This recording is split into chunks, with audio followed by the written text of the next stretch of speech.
I had somebody actually ask a question the other day that I thought was really interesting. I want to get your guys' feedback.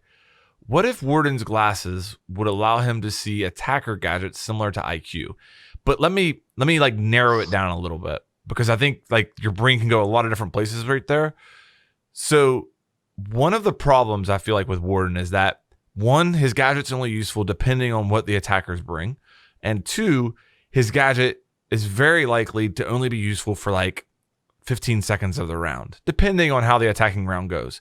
So you have an entire operator shaped around a maximum situation of being in the right place, right time for like 15 seconds. If you could activate his gadget and see drones through walls, would that be too strong? You know, that feels strong. It does feel strong. It really does, Yeah. to be able to just call out to your teammates where every drone is on the map. I mean, I guess you give it a range. You know what I mean? Let's say it has a 10-meter range, but you know, you could turn on your glasses. Okay, there's no drones here in the site. Okay, you turn on your glasses. Hey, there's a drone a floor above me. Hey, there's a roamer in the next room. Hey, by the way, there's a drone coming your way right now. You're terrifying. I know that is scary, but it's also kind of like, oh, I don't know. That could be. All right, so hear me out. You do that. Now we have Mossy mute, Oh, and we have a Warden running around on site, making sure that there's not a single drone. Then, the second he gets it ready, he runs up and checks all the drones for flank spots. yeah, And now you have 5 monkeys sprinting around everywhere, and there's nothing you can right. do. Yeah, That terrifies me. my thoughts kind of went that way too. But I thought it was interesting to think of a way to make his gadget useful throughout the entire course of the round. And is there room for defenders to have a gadget similar to IQ? I guess is. I think you could do that. I think it should be like it should be very cone dependent, if that makes sense. So like kind of like Pulse, where you have to be very accurate with where you look. Mm-hmm. Imagine IQ scanner, but like half the size. Yeah, something like that could potentially be a thing, but it will still be insanely strong. Because finding the drones that are set up, like there are whole pro league rounds that are dictated based off one good hidden drone. Yep. Right. Yep. Or a claymore that like you could see and call out, because the choice of maybe looking for it or not is what cost you that round, right? Yeah. So knowing that and having an operator that can guarantee these things, like imagine Consulate, you can check if there's a Nomad or a Claymore while you're still at the bottom of yellow stairs. You don't even need to like think about if there is one. You just check, and then you know, okay, we can run out for the rest of the game here. That's massive. Yeah. No doubt. With Warden though, what about making it so his gadget works as kind of reverse of what it does now? So it's active until it's been depleted. So the first flash takes half of his whatever it's called away. The second flash kills it. So it's not time based. Yep. Yeah. It's like a stamina bar in a fighting game, if that makes sense. Yeah, it does. Yeah.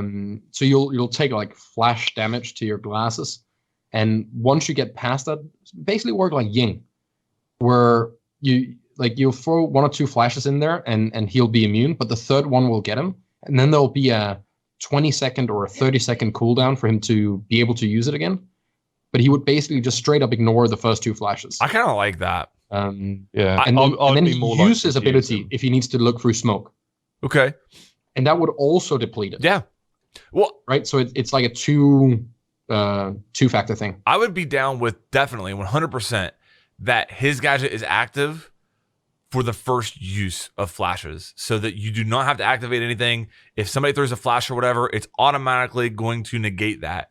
And then maybe after that, you have to activate it.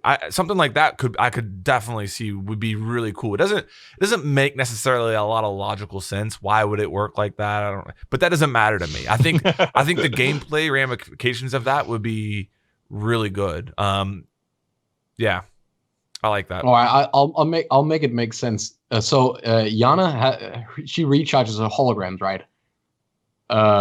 So all you need to do is you add an animation where he pulls his glasses off and he like charges them on a USB on his vest, and then he puts them back on. Problem solved. That's how you get it back again. There you are. It's electrical welding glasses he has. There you go.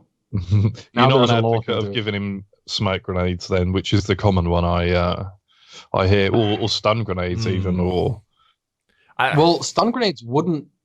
That'd be way too difficult. If you had to flash and have his thing up and then also push, it's like. I think he's really really good as an anchor, but if he starts like, you have to peek into your own flash. It's half a second for you to do it. It would just be another Ying, but on defense. And I don't think we should. I don't think it should be like pushed for or advocated for that defenders run more away from sight than they already do. yeah, it would become quite aggressive. Yeah.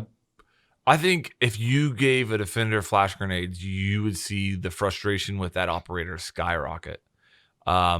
Because at least with smokes, you as an attacker have a choice. In most situations, you're going to have a choice. Okay, the defender just threw a smoke. It's probably the warden. I have a choice on whether I peek that smoke or not. If a defender is on the other side of a door, throws a flash grenades and full blinds me, my choices are now gone. Okay, I'm powerless, and that I don't think that would be good. I really don't. I mean, imagine what could happen. Be fun. You're in Kit's Oh bedroom my. and Ash is pushing up. She throws a flash in. You go fuck. You throw a flash out. She throws a flash in. You throw. It's a weird Mexican standoff with flashbangs. Yeah, but you've got the Ying's the hard counter then, isn't she? Well, Ying gets flashed by flash grenades. Oh yeah, She does. Yeah. Well, we have to tie some like USB thing in where she's immune to his. Here's what you do: if you're an attacker and you get flashed, you just insta dump all of your mags and your grenades all at the same time. So it's at least like a martyrdom from Call of Duty. You know what I mean? You just drop your grenades right next to you. Flashbangs scare me on defense though. Like Yeah. imagine a bank take, right? It's You know they have server. You throw two flashes. If we just assume they're the same way as the attacker one, it's not like a specific defender gadget. You throw those two in to the door frame, they have to look at the door. That's the only thing they have to worry about. So they're gonna get blind. Because you won't have time to turn away. Especially if people start messing around with stuff like bouncing it off the table so it blows up right in the doorway. Because flashes blow up after 1 second of hitting a hard surface, right? This is why you can throw a flashbang up in the roof and then it'll blow up right as it goes through the hatch and blind everyone that's looking at the hatch, which we don't see enough of, by the way. But now imagine that with a defender. You, like, people thermiting, good luck covering anything. Yeah. You're going to get blinded and yoinked. The thing is, I could honestly see it, something along those lines happening at some stage, because they love to play with these mechanics. So yeah, perhaps not the stun grenades as we see them right now, but some form of that I could truly see.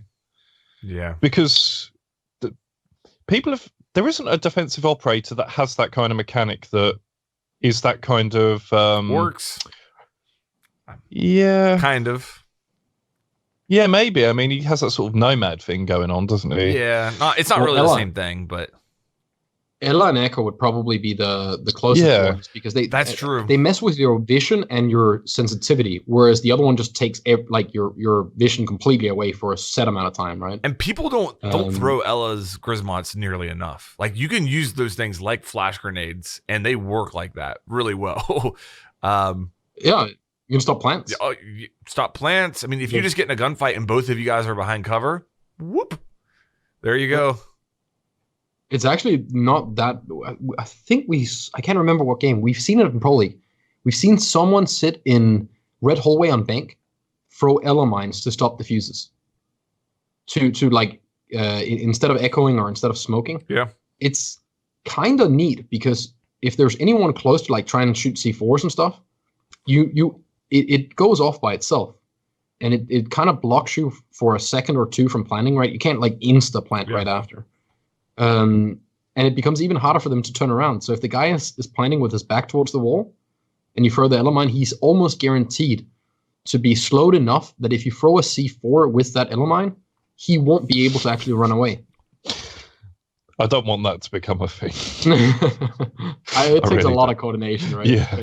Like, you need someone with a C4 ready and an Ella sitting there yoinking. Imagine if she had nitros. Oh god. So